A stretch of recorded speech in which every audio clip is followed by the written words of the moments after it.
Hello, hello, hello, and welcome to my YouTube channel. My name is Jameelah, and I'm a master manifester. Of course, you are too, watching content like this. This is Manifesting Magic the practical way because there are a lot of practicalities, which I like to discuss when it comes to manifesting the lives that we choose, right? We know a lot of the spiritual components, and we know a lot of the energetic components, but sometimes writing those things in our lives takes some pragmatic steps and ideas in how to execute. So I like to talk about the practicalities related to manifesting the lives that we choose, right?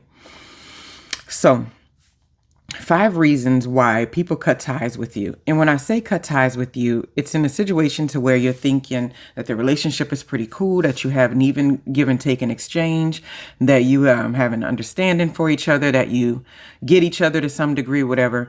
But on their end, that's not necessarily the case, right? You learn as time goes on. I've had several people in my life just flat out drop. And it's not like, and then come back, right? After so many months, come back and show up. But they drop, and it's not like it's some negative thing or whatever. It's just like me trying to reach out, and it's like, oh, let's do this, let's hang out or whatever like that. And then they're not interested. For a while in my life, I used to always think that I was doing something so inherently wrong. Like I was like, well, I got to be a bad person to some degree because, well, why would people not want to be in my presence? Why? It must be something that I'm doing right. And so I would try to give people a muted version of myself or a truncated version in hopes that whatever I was doing to some degree, it wouldn't scare them off, right? So when this is discussing when you feel like the connection was great and solid, or was a decent friendship or relationship or whatever like that, and you're just like, what happened to this person? And then you think, oh, I must have been so awful. And then like 2 months later, they call and try to talk to you again. You're like, okay, well, I thought I was so awful. And you realize that you're just on the other end of somebody else's stuff, right? It's not even you.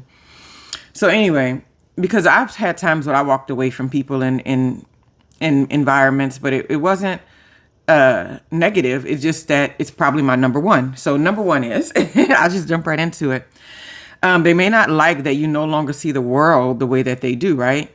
So that can go both ways. I've had people not see the world the way that I did and then want to go move on to something else and go get other people.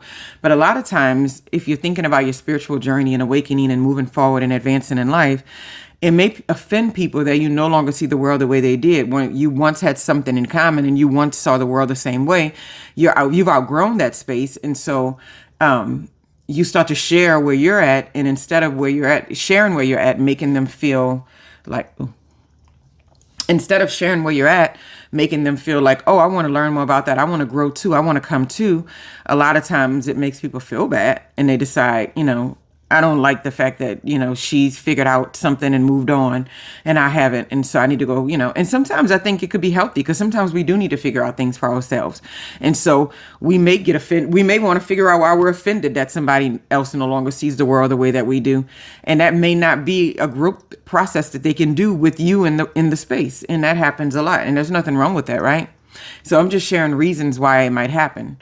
And then number 2 is they may not like that the chopping block is for everyone, right? Because one of the biggest aspects of a spiritual awakening and evolving in life and trying to figure out who you are, what your purpose is, and what you want to continue to create and bring in this world while you're here is going to be that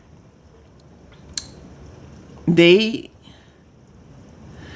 think that because you are connected in a certain way that they're outside of the realm of what you consider the chopping block, right? Because there's a lot of spiritual people or people that are going on this journey and they're, sharing information online. And it's so funny that a common theme is like, get rid of those people, right? Everybody gets the chopping block. I don't care if it's your uncle, your aunt, your children, whatever. Everybody gets the chopping block if they are not a healthy component to your life, right? So you unconditionally love them, but you unconditionally love them at a distance and not so frequently, right? And so a lot of people may not like that. And if they feel like you are the kind of person that will move on, if you feel like the connection is going awry or it's not positive anymore, or it's not creating and expanding you in a certain kind of way, that they'll run out of your life because they feel like this person, a lot of times, and then I find this, you'll get accused of not caring about people because a lot of times people actually believe that you don't care about people because you don't want them in your life with toxic energy, and that's not the case. It's like, no, I just don't want your toxic energy in my life, but I do love you and care about you, so I'm going to do that from afar, right? And some people don't like that you're the kind of person that has no exceptions when it comes to that rule. They don't like that the chopping block is for everyone, right? And so they don't want to be connected with it, and they want to believe that you're a bad or negative or cold or calculating or ugly attitude person, rather than just to see that no one can really grow if they're attached and connected to the wrong people, even if I happen to be the wrong people for them at any given time in their life, right? And number 3, right? You get to the point where you require confident people around you so that they're not easily offended. And I think sometimes people know that that is not them. So when you're speaking on things at a high level with a high level of confidence, and you're speaking on next level things, a lot of people will not like that you are, that your connection requires them to live at a certain level of confidence. And if they don't live in a certain level of personal confidence, well, some things that I say might offend you. Because if I'm just like, I don't like that, I don't like this. I was telling my daughters yesterday, I'm like, you got to get to the point in your life where someone can look you in the face and tell you that you're ugly. And you go, okay, I don't subscribe to that, right? You got to get to that point in life. And it's not about being cold and calculated and shutting people out and expecting that everybody's going to agree and like everything that you say all the time. It's just making sure that you are confident enough to know when someone is not seeing you the way that you see yourself, right? And so when you require much more confident people around you, a lot of times people are scurry out of your life because you may introduce them to a new friend, a new environment, and the confidence level is on a whole nother level, and they may feel like, I don't fit in this anymore, and it's going to keep going downhill. So instead of raising their level of trying to figure out why their confidence is not at a certain level and why they get so offended so easily, they'll much prefer to scurry out of your space or to avoid you in some kind of way, just so that you are not, just so that I guess you don't do that to them first. I don't know. I don't know. Confidence is not something I've had a lot of trouble with in a lot of places in my life, right? For me, it was always bringing it down a notch in many ways, right? And I find now that I don't bring it down a notch. I've just raised my humility to some degree. So it's never a good thing, I think, to take your confidence all the way down. I think that's a very unacceptable direction to go in. I think it's more important that you raise your humility. So it's like, I'm going to feel good about myself, and I'm going to be great, and I'm going to call myself an exceptional person, and I'm going to call myself a person that is, next level, that's not mediocre, that's not average, that's not what everybody calls normal in some sense. And you need to be okay with that I'm seeing myself in that way, and it should be perfectly okay. And you should see it as inspiration to raise your confidence level too, right? But my humility comes in the place where when I walk into environments, I don't have to be the best person at anything, but I also don't have to think that I'm less than in order to be okay in the space, right? I cannot think that I have the best mindset when it comes to other things, but I can also still be confident at the same time, right? You don't have to switch out one for the other. Your confidence and humility should be able to sit side by side in every room that you go into, right? Nonetheless, you require confident people around you to that degree. And number 4 is many times they see that your growth and they choose to cut ties before you inevitably move on. And so this is just a common factor. Some people do see your growth. They're not blindsided by it. They see you growing. They see you changing. They see you reading the books. They see you getting the material. They see you putting yourself around the right people and in the right places. And they inherently feel like I'm never gonna be able to have this person in my space when they're feeling that good about themselves. So instead, I'm just gonna get rid of them and run away before they can inevitably do that thing to me, right? Or inevitably our friendship parts ways, or our relationship parts ways, and we move on, right? So a lot of times we think, okay, well, if people are moving on from us, or they're having a certain attitude, or they're seeing us a certain way, we're thinking that they must not be able to see that I'm growing, that I'm expanding, that I'm changing, that I'm becoming the best version of me. No, they can see it, right? They're just used to another version of you, the lower version, and they prefer that one over the other one. And this is not to say that they're not always people who are at the other level, but sometimes people don't want people to reach the level that they are in certain areas. And if they do, they want the person to reach the level going through them, as opposed to you figuring out things on your own and figuring out how to do things through other people, right? And so many times people see the growth and we think they don't see my growth. They see it. They see the growth, but they choose to abandon ship because they feel like I'm going to run out of this situation while I'm still on top, right?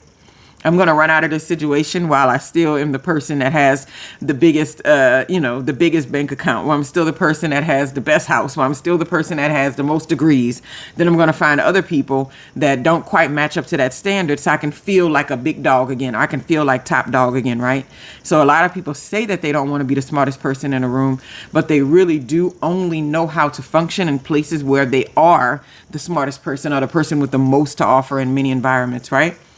And if they're not, they're trying to latch on to what you're creating or what you're doing, when really, when you look like you didn't have a future, they didn't care, right? It was very comfortable for them to be at the top.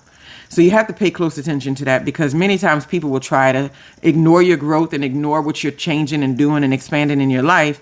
And then, because they know it's inevitable that you'll start to see them clearly. You'll start to see exactly who it is that's sitting in front of your face, right? You'll see all the flaws, all the faults, all the good and all the bad. You'll see all the stuff, right? And they're really, really more interested in you only seeing the good, only seeing this performative version of themselves that they've put out there. And number 5 is, a lot of times it's just flat out jealousy and envy. And I always tell people, it's not your fault and it's not your problem, right? You can't change or fix that. So a lot of times people are not trying to grow and work on themselves and expand and change and develop and be or whatever. They spend a lot more time looking at what other people have and feeling like it's just so much better than what they have, and then finding something negative about the person that they have their eyes on, right?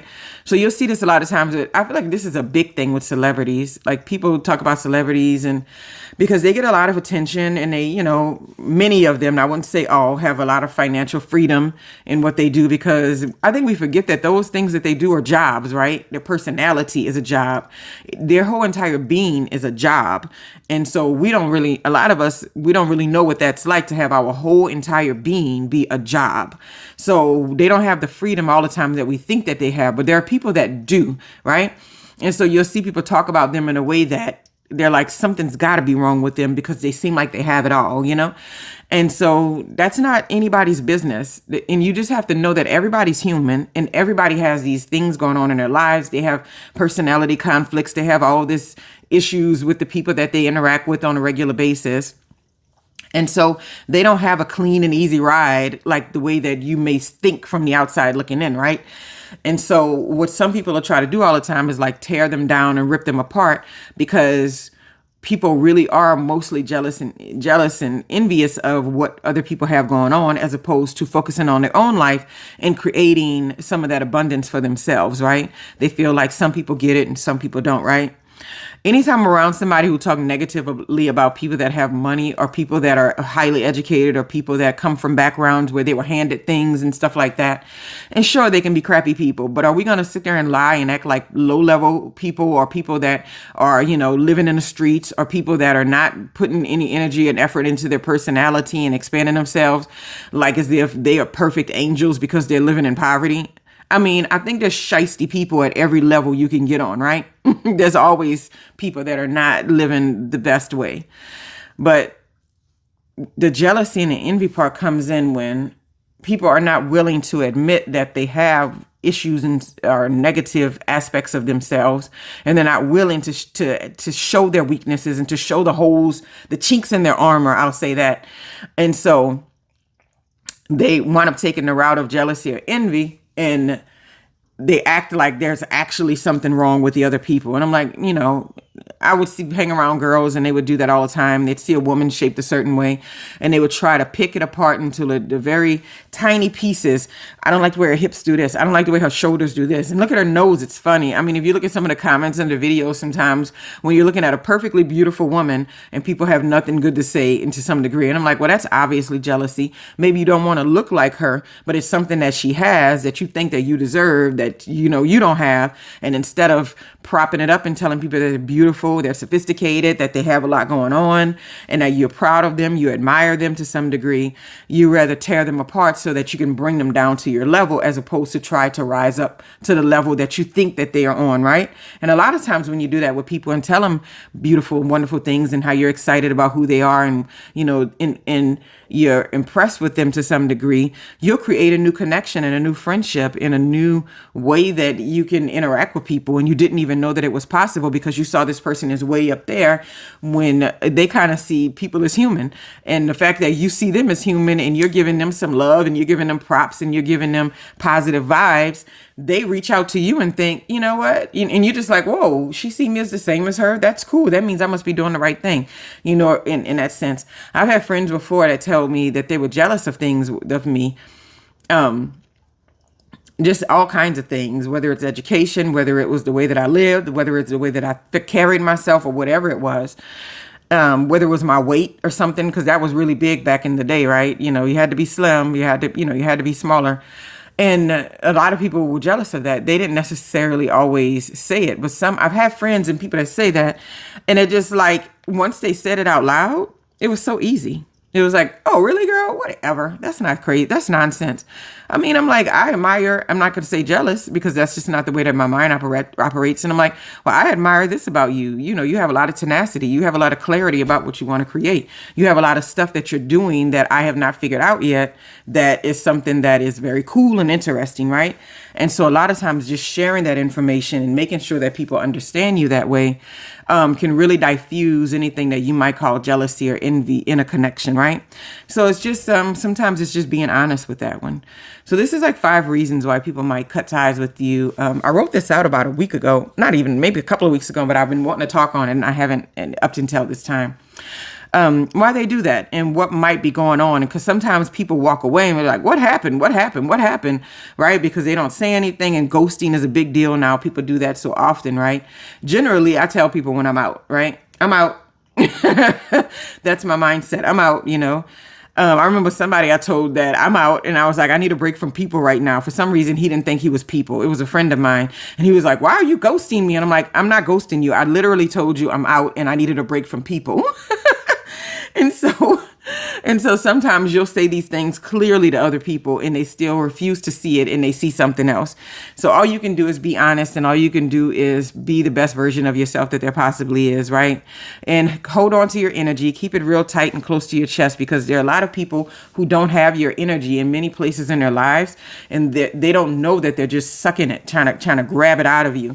And so when you refuse to allow people to do that, they may scurry off into the night, because they want a supply to be able to latch on to and to suck dry. You know, that's just how some people operate. They're not bad people. They just don't even know that they're doing these things sometimes, right? Anyway, that went on a lot longer than what I wanted it to go on, but it's all good. I hope you all have a wonderful, wonderful, wonderful day. 5 reasons why people might cut ties with you. And maybe some more reasons. If you could think of some, put some in the comment section, because I'm always looking to expand the way that I see something on any level, right? Have a wonderful, wonderful day.